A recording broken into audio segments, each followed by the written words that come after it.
We live in a technological age of complex machines, and they have allowed us to do magnificent things. But we've also found out from time to time that their complexity can be their downfall. A flaw in a seemingly small part or a seemingly irrelevant subsystem can have dire consequences. And that's particularly true, say you're in an aircraft where even a small malfunction can have catastrophic effects. And then it's up to the pilot to try to take a malfunctioning and stricken machine and get it safely back to the ground. And that's what the pilots faced on American Airlines Flight 96, June 12, 1972. It is history that deserves to be remembered. It was nearly 7:20 in the evening on June 12, 1972, and American Airlines Flight 96 had just lifted off from Detroit Metro Airport, the second leg on a regularly scheduled flight from Los Angeles International Airport to New York LaGuardia, with stops in Detroit and Buffalo. Many of the passengers departed in Detroit, and the plane was lightly loaded with 56 passengers and 11 crew. The flight commander was 52-year-old Captain Bryce McCormick, who Cydia Smith, the lead flight attendant, described as the epitome of the perfect captain. McCormick had flown the first leg of the flight from Los Angeles to Detroit, and so 34-year-old co-pilot Peter Page Whitney was at the controls. Clayton Burke at the flight engineer station rounded out the flight crew. Both McCormick and Page Whitney were experienced pilots. McCormick had 24,000 hours of flying time, and Whitney 8,000 hours. But neither had much experience flying the model that they were currently flying, the McDonnell Douglas DC-10. Combined, the two had a total of just 176 flight hours in the DC-10. In fact, no one had much experience flying DC-10s. The model had only begun commercial operations less than a year earlier, in August of 1971. This particular airplane, registration number N103AA, was just the fifth DC-10 to come off the assembly line. The weather was generally good, although visibility was only 1.5 miles in the still, hazy conditions, and the cloud base was 4,500 feet. Radar confirmed no bad weather between Detroit and Buffalo, a flight that mostly went over Canadian airspace. Conditions were so favorable that McCormick had turned off both the fasten seatbelt and the no smoking signs in the cabin. The plane was climbing towards flight level 230, or 23,000 feet. As they broke cloud cover over the town of Windsor, Ontario, McCormick could see a 747 high above and remarked, "There goes a big one up there." In the cabin, Cydia Smith was on her way to the galley to make coffee. As she later recalled, that's when it happened. The explosion, which occurred just 5 minutes after takeoff, was so powerful that it knocked Smith off her feet. In the cockpit, the flight crew remembered that the first reaction was that somebody said, "Oh shit." The rudder pedals were thrown back so forcefully that Page Whitney's head was banged against his seat. The rudder had been thrown back in the full left position. The thrust levers all snapped back to the flight idle position, so hard that the throttle made a loud crack. The fire warning bell went off for the number 2 engine. The autopilot disengaged, its red light blinking. The cabin altitude warning horn sounded that the air pressure had been reduced to an altitude equivalent of over 10,000 feet. The crew was hit with a rush of air, dust stinging their eyes. It smelled and burned like fireworks smoke. The captain thought the windshield must have failed, but it was intact. The nose dropped sharply. Page Whitney uttered what they were all thinking at the moment. "We've hit something," he said. The plane speed was dropping, and it was losing altitude. In the cabin, the galley doors burst open, and Smith could see that entire sections of laminated ceiling panels were falling into the passenger compartment, which was filling with a dense grayish-white smoke. Another flight attendant, Beatrice Copeland, had been knocked unconscious and lay trapped in debris. Flight attendant Sandy McConnell felt the floor give way beneath her, and the rushing air started to suck her out of the plane. The plane appeared to be disintegrating from the inside out. She managed to grab the lavatory door and pull herself inside. Still strapped in, Flight Attendant Carol McGee saw the escape hatch from the downstairs galley shoot up from the floor and strike a passenger on the head. The flight deck door burst open and out flew the crew's hats. While the cabin was depressurized, the plane was still below 14,000 feet, so the oxygen mask did not drop. Smith ran to the cockpit door and yelled, "Is everything okay in there?" McCormick yelled back, "No." He put his headset on and radioed to the Detroit Tower, declaring an emergency. One peculiarity of the McDonnell Douglas DC-10 was that the new design lacked a backup system to operate the airplane's flaps, elevators, and rudder by hand in case the hydraulic system failed. In training, McCormick had been concerned about a hydraulics failure, and so he had practiced on a simulator controlling the plane using its engines when control surfaces like the rudder or ailerons would not respond. The DC-10, with its powerful engines, proved exceptionally responsive in such circumstances. The hydraulics had not failed on Flight 96, but given the loss of so many controls, McCormick's experience controlling the plane with its engine thrust turned out to be critical. McCormick asked to take the stick and started to test out the airplane, trying to determine the level of damage. The wing engines, engines 1 and 3, were responsive. By increasing power, he was able to counter the rapid descent. Engine 2, in the tail, was still sitting idle, and the throttle moved up and down freely. Clearly, the engine was no longer responding to controls. In response to his call for an emergency, Detroit asked him if he wanted to return to the Detroit Metro Airport. McCormick thought through the options and decided that Detroit, being the closest, was the best choice. He responded, "I've got no rudder control whatsoever, so our turns are going to have to be very slow and cautious." The crew had managed to restore some order in the cabin. Flight attendants McConnell and Copeland had freed themselves from the wreckage in the rear. Passengers seated near the damage in the back were moved forward. Lead Attendant Smith was able to report to the captain that there were no serious injuries among the passengers and crew, and there was a hole in the plane in the left aft-hand side of the fuselage. The captain told her to prepare the passengers for an emergency landing. He told the passengers over the intercom, in his most reassuring voice, that the plane was under control and they were returning to Detroit. The gear was lowered successfully and the tower had cleared an approach. Typically, a flight making such a landing may try to dump their fuel, but the captain decided not to, since the damage to the rear of the plane was still unknown. The immediate problem was slowing the aircraft for a landing. As the rudder was stuck, McCormick needed engine power to keep the jet pointed forward. As the plane began a shallow descent, it started dropping altitude too fast. If McCormick wanted to slow the descent, he had to increase the speed. Countering the rudder meant that the nose was pointed 5 to 10 degrees right.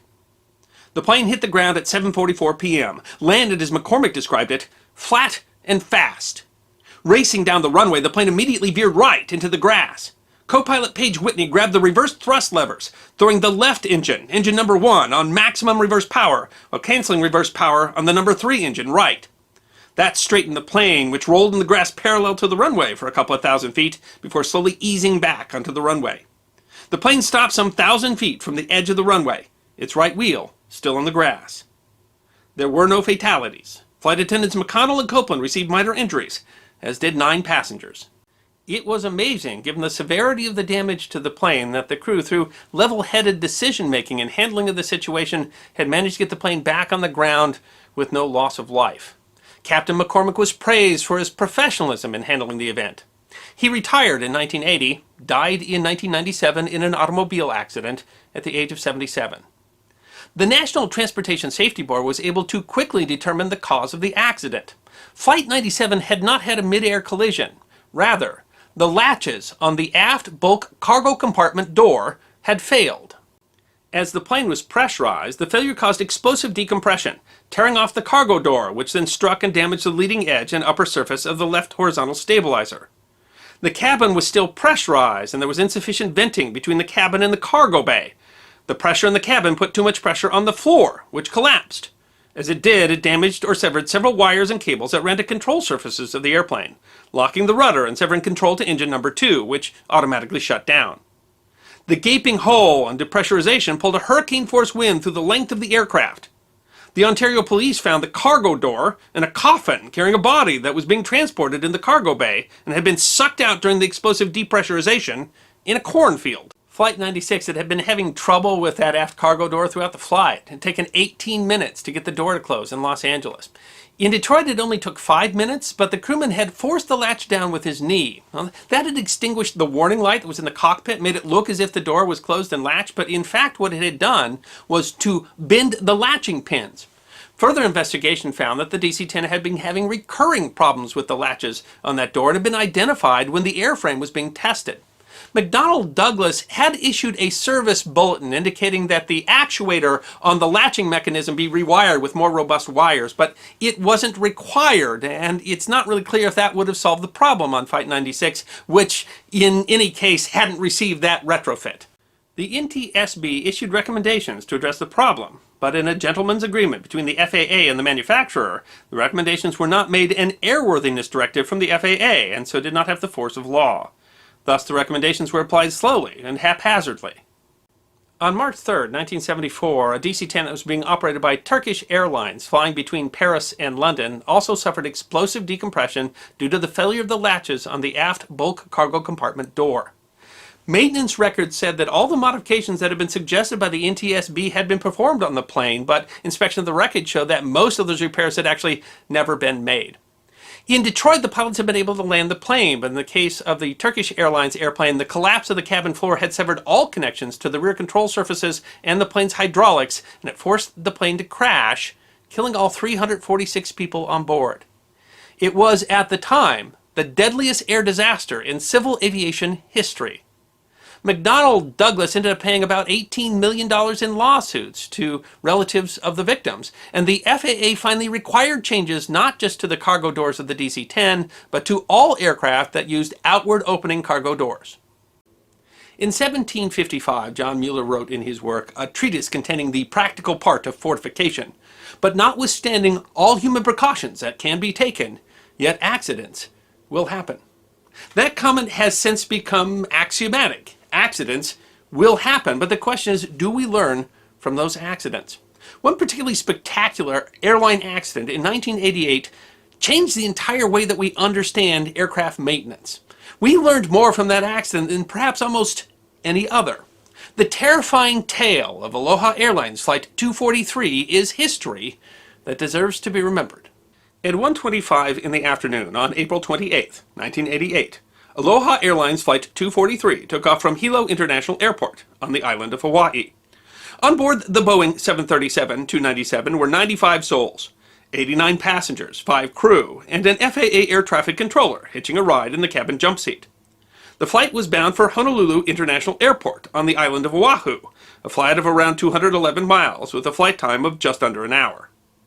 The flight was part of a series of inter-island flights flown by the aircraft, which flew round-trip flights between Honolulu and the airports at Hilo, Kahului Airport on the island of Maui, and Lihu Airport on the island of Kauai.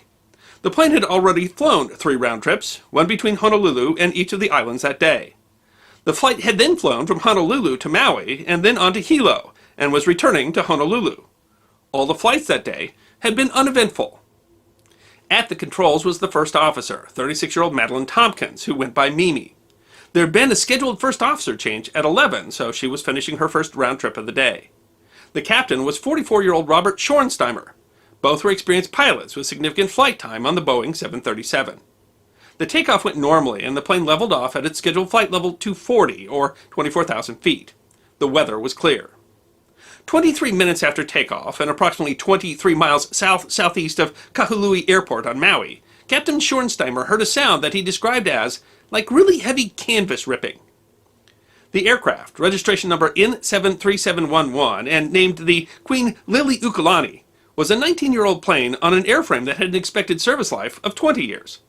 The plane had flown 89,690 cycles, or takeoffs and landings, the second highest of all 737s in operation at the time, and was part of Boeing's aging fleet program, designed to keep an eye on the changes in aircraft as they reached the end of their design life, and to support operators in maintenance and repairs to keep their older aircraft safe. While the aircraft was towards the end of its design life, Aloha Airlines generally flew short flights, which often did not reach the maximum pressure differential, so the number of full pressurization cycles was considered to be significantly fewer than the 75,000 the aircraft should be able to handle. Boeing had recommended significant maintenance, stripping and upgrading the structures of the older 737s, and the airline was in the process of doing so, but not urgently. As the airline noted, Boeing had assured them that the airplanes were still safe to fly. In the cabin, what Schornsteimer had described as canvas ripping sounded more like an explosion. One passenger, Eric Beckland, was quoted in the newspaper The Maui News as thinking, "This is it, I'm done," and then, "I don't have enough life insurance." Fortunately, because the flight was short, the passenger seatbelt sign was still illuminated. 58-year-old flight attendant Clarabelle C.B. Lansing, a veteran flight attendant with 37 years' experience, had just informed passengers of last call as the flight was about to begin its descent. She was handing a drink to passenger Joy Flanagan in seat 2C, who was flying with her husband on a vacation to celebrate their 21st wedding anniversary. Lansing and Flanagan's hands had just touched when they heard the explosion. Flanagan's husband, William, told the Washington Post that his wife fell forward bleeding onto her tray table, her head and face cut by flying metal and flailing wires. He was terrified that she would be sucked out of the plane. He grabbed her arms and told her that he loved her. The original co-pilot that morning had done the required pre-flight visual check and had not noted any abnormalities, but the check was done in pre-dawn darkness on a lighted apron. A passenger, Gail Yamamoto, later reported that she had noticed a crack in the fuselage as she was boarding at Hilo, but had not mentioned it to the flight attendants. In the cockpit, the rapid depressurization was so powerful that Tompkins' head was jerked backwards, and she saw debris, including gray pieces of insulation, floating in the cockpit. Captain Schornsteimer said that it happened almost instantaneously. There was no warning. He looked back and could see that the cockpit entry door was missing. Beyond, he could see blue sky where the first-class ceiling should have been. The hole was much larger than should have been possible. The Boeing 737 had been designed with tear straps that ran both along the length and circumference of the fuselage. These were designed to redirect any running cracks perpendicular to the original crack. This would then cause a flap to open that would release internal pressure in a controlled manner without compromising the plane's structural integrity. That is, at least, how it was supposed to happen. Captain Schornsteimer took the controls and, because of the depressurization, began a controlled descent. He didn't know it, but the passenger oxygen manifold had been severed, so the passenger oxygen system was not working. First Officer Tompkins turned the transponder to emergency code 7700. She tried to radio Honolulu that the flight was diverting to Maui, but there was so much noise in the cockpit that she couldn't be sure they could hear her. She and Schornsteimer couldn't even hear each other and had to communicate using hand signals. They had no communication with the cabin and had no idea the extent of any injuries among the passengers. 18 feet of fuselage had been torn from the plane, from just behind the main cabin entry door to just forward of the wings. The skin had been torn off from floor level on the left side to the window level on the right. The plane had, in fact, nearly broken in two, being held together only by the floor beams, several of which were broken or damaged. Flight attendant Jane Sato Tomita had been standing towards the front of the plane. She had been struck on the head by debris and was unconscious. The third flight attendant, Michelle Honda, had been thrown to the ground and bruised, but was conscious. Despite her injury, she had pulled herself up and was moving down the aisle, comforting the injured, ensuring that passengers were strapped in, and helping everyone don life vests. She tried to contact the crew on the intercom, but could not get through. Then she asked something that no passenger ever wants to hear. Is there anyone here who can fly this plane? In the cockpit, Captain Schornsteimer described the flight controls as loose. In fact, the debris had done damage to the leading edges of both wings, both horizontal stabilizers, and the vertical stabilizer. In addition, debris had gone into both engines, damaging several fan blades. Honolulu Air Traffic Control had not received Tompkins' transmission, but had seen the emergency transponder code. Unable to make contact with the plane, they notified Kahului that the plane may be headed their direction. As the plane descended, Tompkins switched to the Maui Tower frequency and was able to make contact, reporting rapid depressurization and declaring an emergency. As the plane started descending into Kahului, more problems started to arise. Due to the damage to the control surfaces, the plane became harder to control under 170 knots, requiring Schornsteimer to come in fast. 170 knots, just over 195 miles per hour, which is 50 miles faster than normal. As they lowered the landing gear, the light for the forward gear failed to illuminate. Tompkins switched to manual nose gear extension, but neither the green lock-down light nor the red landing gear unsafe light illuminated. There is a way to manually look down on the gear, but the downlock viewer was under a hatch under the jump seat, which was occupied, and Captain Schornsteimer thought it was more important to get the plane down. Tompkins told Maui that they were landing without the nose gear, and that they would need all the emergency equipment you've got. As they approached, Schornsteimer felt a yaw. The left engine had failed. He attempted to restart, but got no response. In fact, the thrust lever cable going through where the floor had been deformed had broken. Witnesses on the ground reported smoke pouring from the engine. 30 seconds before landing, the tower could finally visually see the front wheel, advising, "The gear appears down! The gear appears down!" Less than 13 minutes after Schornsteimer first heard the ripping sound, Aloha Airlines Flight 243 set down. One passenger told the New York Times, "I've had worse landings in a normal aircraft." Another said, "He brought that plane down so smoothly, it was just like riding in a Cadillac." It was no small feat bringing down the plane so smoothly despite the yaw from losing an engine. Had the landing been rough, the plane easily could have broken apart. An Aloha Airlines employee at Kahului Airport said, "I can't believe it even stayed together. It should not have been able to land." The plane was so damaged that workers had to prop up the middle of the plane in order to just tow it off the runway. The Aloha employee described the plane as being held together by nothing but floor beams and the man upstairs. An emergency evacuation was conducted on the runway. 8 people were seriously injured, including Flight Attendant Jane Sato Tomito and Joy Flanagan. Injuries included cuts and burns from the flailing wires, and one person with a fractured skull. 57 others had more minor injuries. The ambulance service in Maui was overwhelmed. A tour company volunteered their vehicles to take people to the hospital. It was only as they did a head count that they realized that C.B. Lansing was no longer with the plane. She had been swept out of the plane with the initial depressurization. Airline employers described her as the textbook model of a good stewardess. The accident aboard Aloha Airlines Flight 243 was one of the most significant in history in terms of the way that it transformed aviation. The damage changed the way the entire industry understood and studied metal fatigue and caused the FAA to focus much more clearly on the risks associated with older aircraft.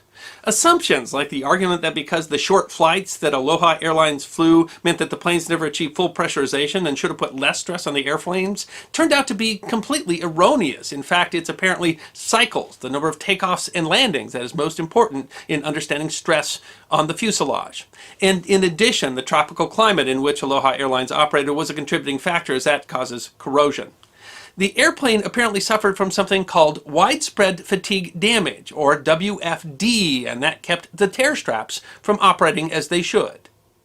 The investigation by the National Transportation Safety Board identified numerous flaws in the Aloha Airlines maintenance and inspection system, but the accident went beyond Aloha Airlines. As a result, the FAA established the National Aging Aircraft Research Program. As a result of the program, the FAA has issued more than 100 airworthiness directives regarding WFD. Boeing was also found to be at fault, particularly with a process called cold bonding, which was used in the construction of some early 737s and which was found to be structurally deficient and to cause panel delamination. Schornsheimer sued Boeing on a product liability claim, and both he and Tompkins received damage awards from the claim. Robert Schornsheimer continued to fly as a captain with Aloha Airlines. He credited his time in the Air Force training other pilots as part of the reason that he was able to successfully manage the emergency and land Flight 243. He retired in 2005. Mimi Tompkins went on to become a captain with Aloha Airlines and continued to fly with that airline until that airline closed in 2008. Because of her experience with Flight 243, she was instrumental in creating a pilot assistance program through the Airline Pilots Association to assist pilots who had faced emotional trauma. In 2011, that association gave her their Pilots Assistance Award. According to the organization, pilots around the globe have benefited from her expertise. A Coast Guard search for the missing pieces of Flight 243, as well as the remains of Flight Attendant C.B. Lansing, was unsuccessful.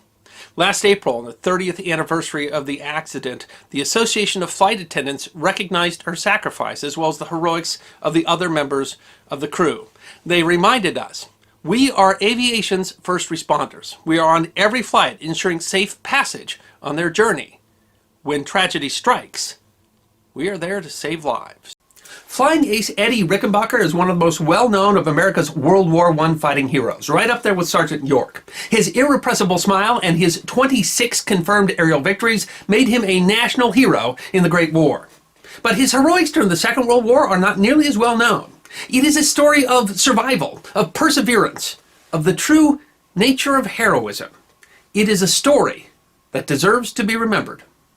Born in Ohio in 1890, Eddie Rickenbacker's rambunctious childhood included several notable accidents and near misses that might well explain his fearless nature that would serve him later in life. Certainly he learned to endure hardship. Rickenbacker's father passed away when Eddie was just 13, making him leave school to seek work to support his family. Fascinated with machines, and automobiles in particular, he eventually was a car salesman for the Columbus Buggy Company. By the 1910s, he'd become a nationally famous race car driver, racing Maxwells and Peugeots, and driving 4 times in the Indianapolis 500, back in the day when the raceway was paved with bricks and the race was set for 500 miles, because the raceway had no lights and the race had to finish before dark. He joined the Army in 1917, almost immediately after the U.S. decided to join the Allies in the Great War. He wanted to fly, as that appealed to his mechanical nature, and he was convinced that race car drivers would make excellent pilots, as they were used to confined spaces and going fast. His lack of a college degree made it difficult, and then his mechanical skill, which made him more valuable on the ground than in the air. But eventually he earned a place in an air combat unit, the famed 94th Aero Squadron, and proceeded to score 26 verified aerial victories, the most of any American in the war. He returned a bona fide war hero, earning more decorations for valor than any other American in the war, including the Medal of Honor. In 1922, he married a divorcee named Adelaide Front Durant, a beautiful, strong-willed woman 5 years his senior. Her personality was described as volcanic, a trait that would serve Rickenbacker in the future. After the war, he continued a larger-than-life existence. He started a motor car company that sold the first production cars equipped with a 4-wheel braking system. He purchased and operated the Indianapolis Motor Speedway, where he made many improvements to the facility. And then, the aviation pioneer that he was, as a vice president of General Motors, he founded Eastern Airlines, which he turned into a major carrier. He bought the company from GM and was the airline's president for more than 30 years. But there is a chapter of his extraordinary life that is often forgotten, and it tells possibly more about his nature than all his other adventures. In 1942, Secretary of War Henry Stimson asked Rickenbacker, then 52 years old, to travel to the Pacific Theater as an observer to report on the status of U.S. Army Air Force units stationed there. Always eager to serve his country, Rickenbacker obliged. On October 21, 1942, he and his aide, Colonel Hans Adamson, took off from Hawaii with an Army aircrew in a Boeing B-17, headed to Canton Island, 1,800 miles to the southwest, on the first leg of their tour. Introduced in 1938, the Boeing B-17 Flying Fortress was one of the most iconic aircraft of the Second World War, and was the third most produced bomber aircraft of all time. Powered by 4 Wright supercharged turbo engines, it had a loaded weight of over 54,000 pounds and a range of 2,000 miles with a full load of bombs. The B-17 used that day had been configured for transport, and in addition to Rickenbacker and Adamson, included 5 crewmen, a pilot, a co-pilot, a navigator, a radio operator, and an engineer. There was an additional serviceman on board, an Army Staff Sergeant returning to his unit after recovering from an illness. An hour before the scheduled arrival at Canton Island, pilot William Cherry throttled the plane back and slowly descended, looking for Canton Island. They never saw it. This represents one of the very real dangers of early air travel. Navigation is difficult, especially over open water. In the era before computers and global positioning satellites, aircraft had to plot courses using celestial navigation, just like early mariners. The navigator, Lieutenant John DeAngelis, used a device called a bubble octant that plots the aircraft's course based on its relationship to a celestial body. The speculation is that a rough takeoff in Hawaii had jarred the instrument. Even being a few degrees off could have made them miss their destination by many miles. In fact, navigational error was a common occurrence and a very real threat to any aircrew at the time. The crew tried many means to locate their position. They were in radio contact with Canton Island and asked them to fire off anti-aircraft guns that would show their position. Canton dispatched search planes. Another island was able to determine a compass heading based on their radio signal, but was unable to determine a bearing. Desperately, the aircrew looked for a ship that might allow them to determine their location, but none were on the horizon. As the airplane ran low on fuel, the 8 men aboard were facing a harrowing prospect. They were going to have to ditch the airplane in the open Pacific, with no idea of their location, for rescue. They did the best they could. They threw out anything not needed for survival to lighten the plane. They stocked emergency rations and water near the hatch where they would be easiest to get to. They donned Mae West life jackets and prepared the aircraft's 3 life rafts, 2 of which would be dropped by lever in the cockpit as the aircraft neared the water. As the airplane descended, it was clear that the ocean swells were high. Crashing into a swell would be like crashing into a brick wall, and the more damage there was to the aircraft, the faster it would sink.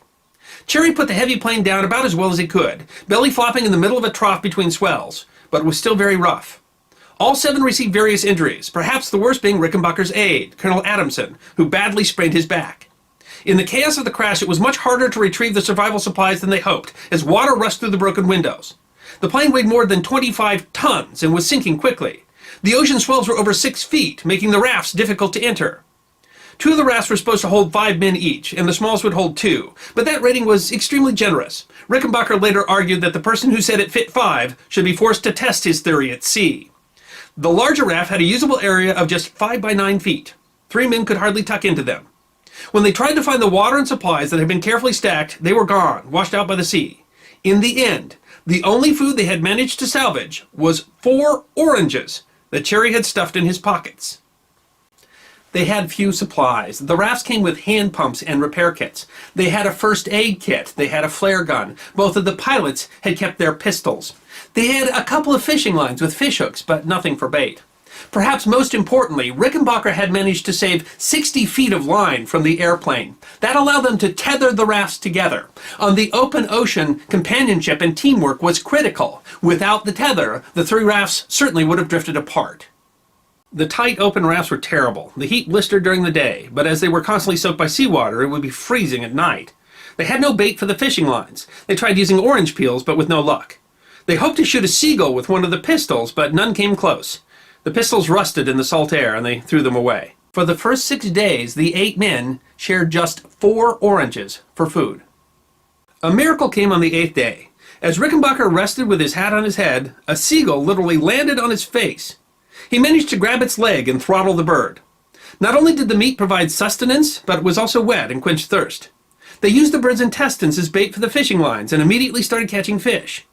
A rain squall came and they were able to capture fresh water in the collapsible buckets that were included with the rafts. But Alexander Kazmarchek, the Army sergeant who was returning to his unit, was declining. He had been recovering from an illness before the trip and was still weak. The conditions had only exacerbated his condition. He died on their 13th day at sea. The shortage of food and water continued to plague them. Occasionally they got fish or got some water from a rain squall, but their health was declining. At some point they put the 3 strongest ones into one of the larger rafts to see if they could row against the current, but it was just too strong. They occasionally saw planes in the distance, but they were unable to flag them down. On the 20th day they finally split up, sending the 3 rafts different directions in the hope of finding land. Rickenbacker wanted them to stay together, but the crew had become convinced that this was their best hope of survival. Rickenbacker was left on a raft with the 2 sickest men, including his longtime friend Adamson, who was near death. With no food and little water, the situation was dire. The next day, Rickenbacker, himself growing weak, tried to give both men water, and they were too weak to even lift their heads. The end for all 3 seemed near, when suddenly 2 Navy float planes flew over the raft. The planes turned and flew close enough that it was clear that they had seen the raft. One returned and landed. They were rescued. It turns out a patrol had spotted another of the rafts, the small one with the pilot, William Cherry. He had been able to point them in the direction of Rickenbacker's raft. Then they got news on the radio that 3 downed airmen had been found on a desert island. It was the crew of the other life raft. Astoundingly, despite their condition, Rickenbacker himself had lost 40 pounds. They were all alive. Through it all, the World War I ace was their leader. He is the one that kept their spirits up. He demanded that they bring the rafts together every night for a group prayer session. And when encouragement didn't work, he would browbeat and berate them for giving up. He was apparently so forceful that the rest of them made a pact that they were going to survive, if only to outlive him. His strength kept them alive, a type of heroism that's much different than, and in many ways much more powerful than, shooting down airplanes in the First World War. The redoubtable Rickenbacker continued on to complete his inspection of the Pacific Army Air Forces and provide his report. As for his taste in women, after 2 weeks, the Army had decided to give up on them and declare them dead. It was Adelaide Rickenbacker and her volcanic personality that pressed them to continue searching, a move that likely saved their lives. The 2 traveled together extensively after Eddie retired from Eastern Airlines in 1963. Eddie Rickenbacker passed away following a heart attack in 1973 at the age of 82. He and Adelaide had been married 51 years. The summer of 1945 represented hope for a war-weary nation. Germany had surrendered in May. In the Pacific, General Douglas MacArthur announced that the Philippines had been liberated. And in New Mexico, the United States tested the bomb that would finally put an end to the war. There was plenty of reason in July 1945 for New Yorkers to look forward to a period of peace. But their peace was shattered with a spectacular accident involving a United States Army Air Force plane and the tallest building in the world. It is history that deserves to be remembered. The morning of Saturday, July 18, 1945, a United States Army Air Force's B-25 Mitchell was flying from Bedford Army Airfield in Massachusetts to New Jersey's Newark Airport. At the controls of the plane was Lieutenant Colonel William F. Smith, Jr. The 27-year-old Smith was an experienced pilot, a veteran of more than 30 missions and 1,000 combat hours flying B-17 bombers over Europe during the war. The B-25 was a twin-engine bomber, smaller than the B-17s that Smith had flown over Europe. This plane, using call sign 0577 and nicknamed Old John Feather Merchant, had been converted to fly VIPs. Smith had piloted the plane from Sioux Falls Army Air Base in South Dakota and was scheduled to pick up his commanding officer in Newark before continuing back to Sioux Falls. He was accompanied by 30-year-old Army Air Force Staff Sergeant Christopher Dimitrovich and 19-year-old Navy machinist mate Albert Perna, who was hitching a ride from Massachusetts to see his family in Brooklyn. As the plane approached New York City, it ran into heavy fog. Smith requested permission to land at New York's municipal airport, LaGuardia Field, but was advised that the visibility was too low and told to go on to Newark. LaGuardia Air Traffic Control signed off with a warning about visibility in the fog. At the present time, the controller said, I cannot see the top of the Empire State Building." The words turned out to be hauntingly cryptic. Smith responded, "Thank you very much." It's not exactly clear what happened next, but it seems likely that Smith mistook the East River for the Hudson. That was a fatal mistake. Had he turned left as he came by the Chrysler Building, he would have been safe, but disoriented, he turned right, taking his plane straight over the island of Manhattan. Air traffic control had advised that he stay above 1,500 feet over the city, but apparently disoriented and thinking himself clear of the city, he had dropped to 500 feet, perhaps thinking that he was on approach to Newark, or perhaps trying to get a view of the ground to orient himself. Suddenly the fog cleared just enough for Smith to realize that he was flying in the middle of skyscrapers. Stan Lomax, a radio sports announcer, was driving to work when he heard the plane's engines. As he looked up, he recalled he yelled, "Climb, you fool! Climb!" from his car window. At 200 miles per hour, the plane was on a collision course for the 850-foot RCA building at 30 Rockefeller Center. Smith veered at the last moment, averting disaster, but the turn took him on a collision course with the tallest building on Earth, New York's iconic 102-story Empire State Building. Mort Cooper, a big league pitcher who had helped the St. Louis Cardinals win 2 World Series, witnessed the crash from the 16th floor of the Hotel Commodore. He said, "I heard the roar of a plane, and I picked it up as it roared between me and the RCA building. Suddenly it flashed across my mind that it was flying very low, and that it would hit the Empire State Building." The streets of downtown Manhattan were relatively empty on a foggy Saturday, but there were some witnesses along 5th Avenue and 34th Street who heard the roar of the engines. They described the plane climbing steeply. William Utley, vice president of a public relations firm in the Mercantile Building at 10 East 40th Street, was quoted in the Scranton, Pennsylvania Times-Tribune. "The plane went past my window at eye level, or just above it. This office is on the 38th floor. The engine was apparently going, and it looked like the pilot was trying to gain altitude." Smith was apparently trying to climb out of the city, but it was too late. At 9:40 a.m., old John Feather Merchant, traveling some 200 miles an hour, struck the 34th Street facade of the Empire State Building at an altitude of 913 feet, between the 78th and 79th floors. Nanette Morrison, at the same firm as Mr. Utley, said, "There was a terrific explosion when the plane hit. It looked as though the flash and flame from the explosion spread over 4 floors. Albert Fuller, at the B. Altman department store across the street, told the New York Times that the floor moved. I looked at the clerk and I said, 'Isn't that strange?' And I thought, it couldn't be an earthquake." Harry Weisskopf, on the 63rd floor of the Empire State Building, said, "There were 2 terrific explosions. The whole building shook. And looking out the windows, facing down, we could see flaming debris falling down." Charles Harmer, who had been on the 36th floor, said, "The whole Empire State Building seemed to jump about 6 inches. Daniel Norden, on the 18th floor, was thrown out of his chair amid the glass from 4 windows that were blown out in his office. 54-year-old Louis Petley, a tour guide with a group of 35 tourists on the 86th floor observation tower, said, "I never heard anything like it in my life. I jumped 3 feet in the air." Gloria Paul, on the 56th floor, said, "I was at the file cabinet, and all of a sudden the building felt like it was just going to topple over. It threw me across the room, and I landed against the wall. People were screaming and looking at each other. We didn't know what to do." 24-year-old bookkeeper Althea Ledbridge was on the 72nd floor. She said, "Everything shook. We ran to the window and looked down. We saw flames below us. We looked up and saw flames above us." Lethbridge walked down 70 flights of stairs in the dark. An analysis of the force of the crash, based on where the plane came to rest, estimated it hit at a force of some 4,400 kilonewtons, or around 990,000 pounds of force, over a quarter of a second. The plane ripped a hole 18 feet by 20 feet in the limestone and granite facade of the building. The Knoxville Journal of Knoxville, Tennessee reported that, "So tremendous was the explosion that it ripped away the fog which had hidden the topmost stories of the skyscraper, and for 2 minutes the pinnacle of the chromium-girt Empire State stood out sharp and clear in the drizzle, while orange-red flames looked around." Many New Yorkers who had feared attack as the war went on feared it was an enemy attack. Miss Weisskopf said that the staff in the office feared it might have been a buzz bomb, the name for the German V-1 rocket that had terrified England during the Blitz. Others thought it may have been a Japanese bomb balloon, like the one that had killed a Sunday school teacher and 5 children in Oregon the previous May.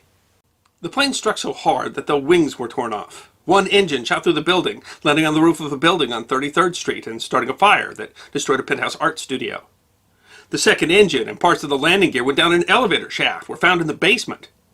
The body of Albert Perna, the young Navy corpsman, was also thrown down the shaft and wasn't found until 2 days after the accident. He had been headed to Brooklyn to console his family over the death of his brother, who had been killed in combat. The plane's fuel tanks ruptured and exploded, sending a sheet of flame into the building. It was lucky it was a Saturday, otherwise the building would have been much more crowded. On a normal day, as many as 5,500 people worked in the building, but that Saturday, only about 1,500 were thought to be in the building. The offices where the plane struck were occupied by the War Relief Services and the National Catholic Welfare Council, both Catholic organizations dedicated to helping European refugees of the ongoing war. Some 20 people were working in the offices that Saturday, coordinating aid for war refugees throughout the world. Several of those were killed instantly by the flames. Others crowded in a room, hoping to escape the flames and smoke. One of those was Teresa Willig, who told the New York Times, "I don't think any of us had any idea what happened. Who'd have thought a plane?" Crowded in the room with other Catholic War Relief employees, she thought she was not going to make it. She took off her rings, a high school graduation ring and a friendship ring from her boyfriend, and threw them out the window. She said, "I thought I won't be around to have them. Someone else might as well have use out of them." One of the workers, a man named Paul Deering, jumped to escape the fire and was killed. 20-year-old Betty Lou Oliver was the elevator operator of elevator number 6. She was on the 80th floor when the plane struck. The crash caused her to be thrown across the building and is well suffering from severe burns. 2 office workers rendered first aid and placed her on an elevator to be taken to the ground floor where an ambulance was waiting. But parts of the plane had flown through the elevator shaft and had sheared off cables. When Betty was placed inside the elevator on a stretcher, the cable snapped with a sound like a shot. Betty plummeted 75 stories. 17-year-old Donald Maloney was a Coast Guard hospital apprentice, second class. He was on 34th Street when he saw the plane crash. He rushed into a nearby pharmacy, telling them he needed first aid supplies to go help. The pharmacy gave him bandages, burn ointment, sterile water, and a dozen syringes with morphine. As he ran in, someone shouted they needed help in the building's sub-basement. Maloney was small, so he could fit easier into the ruined elevator shaft where a girl was screaming. It was Betty Lou Oliver. Miraculously, after falling more than 70 stories, she was still alive. The elevator's landing was softened by the huge coils of cable that had piled up beneath it like a spring, and some experts speculate that the rapid descent might have caused air pressure to build up under the shaft under the elevator. The rest of the elevator was ruined, full of steel shards and broken concrete, all but the corner that held Oliver. Maloney gave her some morphine for the pain and put burn ointment on her face and sterile bandages on her burns. Betty had to be cut from the wreckage of the elevator. Her fall, some 1,000 feet, still, according to the Guinness Book of World Records, holds a record for the longest survived elevator fall. Betty was one of more than 24 injured in the crash and aftermath. To her own surprise, Teresa Fortier Willig survived. When firemen rescued she and her friends from the room, she said she was just happy to be alive. She didn't suspect she'd ever see her rings again, but they were discovered by rescue workers and returned to her. She ended up marrying the man who had given her the friendship ring. Betty Lou Oliver, before her 75-story plummet, had only been scheduled to work in the Empire State Building another 3 days. It took her 8 months to recover from her injuries, but she moved to Arkansas with her husband. She had 3 kids, 7 grandkids. Passed away in 1999 at the age of 74. The accident did not compromise the building's structural integrity, but repairs cost $1 million, the equivalent of about $14 million today. Hundreds of firemen were dispatched to fight the fire, which was extinguished in 40 minutes. It is the only significant fire at such a height to be brought under control in world history. After an investigation, the federal government offered families of the victims money. Many accepted, but some refused and initiated a lawsuit. And the lawsuit helped to spur the passage of the Federal Tort Claims Act of 1946, which had been stalled in Congress for almost 2 decades. For the first time, U.S. citizens were given the right to sue the federal government. The act was specifically made retroactive to 1945 in order to allow victims of the crash to seek remedy. In all, 14 people died in the crash, the 3 people in the plane, 9 Catholic relief workers, 1 janitor, and 1 elevator operator. Almost certainly, if the crash had occurred at any time other than a Saturday in poor weather, there would have been more casualties in a building that could have had far more workers in it. And as debris rained down on streets, it could have been far more crowded. If a commercial airliner crashes, you're very likely to hear that on the news. But if a light aircraft of the type that's used for, say, general aviation, or those tiny airlines that call themselves charter or air taxi services, if one of those crashes, it's much less likely to be widely reported, unless, of course, someone very famous was on that aircraft. And there really is a different prospect climbing on a light aircraft as to a commercial airliner, and one of those differences is in safety. It's almost axiomatic that flying is safer than driving. You hear that all the time, but actually statistically, flying in light planes is safer per mile traveled, but it's more deadly per hour traveled. And it's not like mishaps with light aircraft can't be important, can't be something that, is memorable. It's just that because fewer people are involved, they're more likely to be forgotten. But there are some very interesting incidents that have occurred with light aircraft that are actually important and did impact the way that we do things and safety, and are interesting stories. For example, the incident that happened outside of King's Lynn in Norfolk in the United Kingdom in June of 1993, a very interesting incident history that deserves to be remembered. At 6:31 p.m. on June 7th, 1993, a Piper PA-31 325CR Navajo twin-engine light aircraft took off from Birmingham Airport in the United Kingdom, headed for Norwich. It was a regularly scheduled flight operated by Prosper Air Charter Limited, which operated a twice-daily round-trip scheduled passenger service between the two cities. The pilot was 45-year-old Edward Wire, a former RAF pilot who had flown the Panavia Tornado. Wire was a veteran pilot with over 4,200 flight hours, but had only 120 hours flying the Piper PA-31. Built by Piper Aircraft, the PA-31 had been introduced in 1967 as a corporate and commuter transport aircraft. The design was popular in the small-scale cargo and feeder line, as well as corporate markets. Nearly 4,000 were produced. The PA-31 is powered by two 6-cylinder, air-cooled, turbocharged Lycoming engines. The 325CR version was introduced in 1974, and so called because it is powered by 325 horsepower counter-rotating engines. That is, the two propellers spin different directions. While the plane had been a good seller, there was a general drop-off in demand for general aviation craft in the 1980s, and Piper ceased production of the PA-31 in 1984. The PA-31 325CR that Wire was flying had been manufactured in 1975. Prosper owned two Piper Navajos, but one had been engaged in survey work and the second was due for maintenance, so the plane being flown that day was therefore leased. That day was the first time that Wire had flown that specific aircraft. He'd flown the morning route and then taken a short break and then flown the afternoon flight to Birmingham, all without incident. After a short turnaround, he took off for the return trip to Norwich. The PA-31 carries a maximum of 8 people, and the flight that day was full, with 7 passengers and the pilot. The plane was near its weight limit, carrying an estimated 2,859 kilograms of the maximum 2,948 kilogram load for the aircraft. Because the craft was small, no co-pilot or cabin crew were required, and one of the passengers sat in the front next to Wire. He gave the passengers the normal pre-flight instructions, including the proper position to brace in case of an emergency landing, and then took off for the short flight, which was just some 217 kilometers, or about 135 miles. As the plane climbed after takeoff, there was a noticeable vibration that could be felt through the control column, and that was unusual. Wire said he had never felt such a vibration when flying similar aircraft. But the vibration was slight and ceased about 10 minutes into the flight, and Wire was not concerned by it. The weather was good. It was clear, what pilots in the United Kingdom call CAV OK, meaning clouds and visibility OK. At 6:57, Wire contacted the Marham Military Traffic Zone radar at nearby RAF Marham for a radar information check.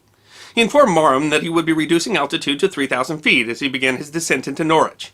He was near the port town of King's Lynn, around 70 kilometers from Norwich. As he reduced throttle to start the descent, suddenly there was a loud bang. The plane immediately rolled uncontrollably to the right and went into a tight and steep spiral dive to oblivion. After 2 spins, Wire was able to get control of the spin by turning the left full rudder, but the plane was still in a steep dive that he was trying to pull out of. At 7:01, he issued his first Mayday call. The Marham Zone radar controller responded with the heading for the RAF Marham Field, 6 nautical miles to the southwest. Wire made a second Mayday call. He had lost power in both engines and was not going to be able to make it to Marham. But the noise and vibration in the plane was so loud that he couldn't hear the tower's response. He was trying to reduce the rate of descent to get the plane to a safe glider speed, but when the speed reduced to around 120 knots, the plane again started rolling uncontrollably right. He had to dive steeper than he wanted to keep the plane at a speed that allowed him to keep control. Desperately, he searched for a place to set down and started swinging left towards a green field. There were power lines in the way, but he had no time, and there was not another choice. The plane now was not just gliding without power, it was shaking terribly, and it was taking all of his strength to try to control the plane. Something had wildly thrown off the center of gravity of the aircraft, a situation for which he had never been trained. He was flying by instinct. He looked out the window and was shocked to see that something had somehow ripped the entire right-hand engine off of the plane. And there was another problem. Without power, he had no hydraulics. He couldn't lower the flaps or extend the landing gear to land. There was a manual pump that he could use to produce enough hydraulic pressure to lower the gear, but there was no time, and he needed both hands free to control the plane. Trying to keep the nose up and forced to dive faster than he preferred, he was going to have to land the plane on its belly in an open field. He narrowly avoided the power lines and tried to level off over the field to reduce speed. He yelled, "Brace! Brace!" and the passengers assumed the brace position, happy probably for the first time in their lives that they had taken time to get the pre-flight instructions. He kept the nose up so the tail hit the ground first. He had managed to level the plane pretty well, but as the speed slowed, it started to roll again. The left wing hit the ground, caused a deep gouge in the field. That caused the plane to spin 90 degrees left, but it kept sliding now sideways to the right for another 100 yards, 300 feet. When it stopped, everybody exited the plane quickly for fear of a fire. But there was no fire, and Wire looked around to see that, astoundingly, all 7 passengers were safe and uninjured. He was able to crawl back into the plane in order to radio RAF Marham that he had crash-landed in a field. The plane was a mess. The right engine was completely missing, torn off at the firewall. There was a gaping gash more than 2 feet long through the nose luggage compartment, and the spinner on the left propeller was missing, and the left propeller blades were mangled. Somehow both engines had come apart at the same time. What had happened to them in flight? The responsibility for figuring that out belonged to the Air Accidents Investigation Branch of the Department of Transport. The first step was to recover the missing parts of the plane. The right engine, including its propeller, missing 1 blade, was found about 6 kilometers from the crash site. Items from the nose baggage bay were found nearby. The missing blade of the propeller from the right-hand engine, as well as the pitch change piston from the left engine, were found later by a farmer. The left-hand propeller blades were largely intact, except for one that had broken off about a third of the way up and was part of the wreckage trail. You'd think the blades were mangled during the crash, but they showed evidence that they had encountered some hard object while they were rotating under power in a pitch set for flight. That means that the propeller blades on the left engine were not merely twisted by the crash, but had apparently been deformed by hitting something while the aircraft was in flight. This allowed the Air Accidents Investigation Branch to piece together the dynamics of the accident. In flight, the propeller hub of the right engine had fractured, causing one of its 3 blades to detach. That caused what was described as a massive out-of-balance force that literally caused the right engine to be torn from the wing. Meanwhile, the detached blade had flown through the nose of the plane and struck the left propeller blade, tearing off its spinner and pitch change piston, which then flew through the left propeller blades, twisting them and causing the loss of power in the left engine. That all happened in an instant and resulted in what the Air Accidents Investigation Branch described as an immediate and critical loss of control. And of course, this all speaks very highly of the pilot, Mr. Wire, who was able to regain control of the aircraft and successfully crash land it, despite the fact that it had largely come apart in midair. But it raised an important question. Why had the propeller hub failed? And what could be done to prevent that in the future? Examination of the damaged engine and failed hub showed that the failure had started with the deformation of the threads in the grease nipple hole, a hole in the hub that allows grease for the hub's bearings. The propeller, manufactured by Hartzell Propeller Incorporated, had been hardened and formed using a process called shot peening, a process somewhat similar to sandblasting, where cold metal is bombarded with small pellets, which compresses the metal, essentially making it harder. But the grease nipple holes were not covered during the process, and the shot peening had not only deformed the threads on the nipple holes, but also made it harder to detect cracks emanating from those holes since they were obscured by the peened metal. The metal fatigue, therefore, had not been identified in the maintenance and inspection process, even though prescribed procedures had been followed. The vibrations that were felt as the plane was climbing were the result of the metal fatigue and cracks spreading at a rapid rate. As they had not been felt by previous pilots of the craft, that indicated that the crack spread quickly and occurred in between the regular maintenance schedule, making it essentially undetectable. The plane maintenance was normal and within specifications. Only the extraordinary skill of the pilot prevented the failure of the propeller hub from having a fatal result. It has to be described as one of the most impressive crash landings in aviation history. The most disturbing part of the incident is that the flaw in the propeller hub was a problem that had already been identified. In fact, other such hubs had already failed, and the Hartzell Propeller Company had redesigned the hub to move the nipple hole to a place where the metal was thicker and thus less subject to stress. All such propellers built by Hartzell after 1983 used the new design. Hartzell had provided guidance both for inspection procedures and a warning that unusual vibrations could be a sign of impending failure. Hartzell had strongly recommended that hubs manufactured before 1983 be replaced. But the only FAA directive regarding the service bulletin had stressed the increased inspection schedule. It hadn't stressed that the manufacturer had recommended replacing the entire propeller hub. And moreover, while the service bulletin did mention the importance of those strange vibrations, that was sent to mechanics but not to pilots.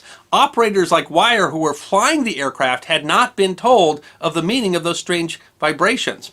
The Air Accidents Investigative Branch came up with 4 major recommendations based on the experience from this particular incident.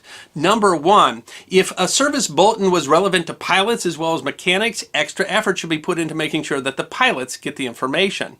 Number 2, if a manufacturer updates a service bulletin, then the FAA should also update the FAA directive that was involved.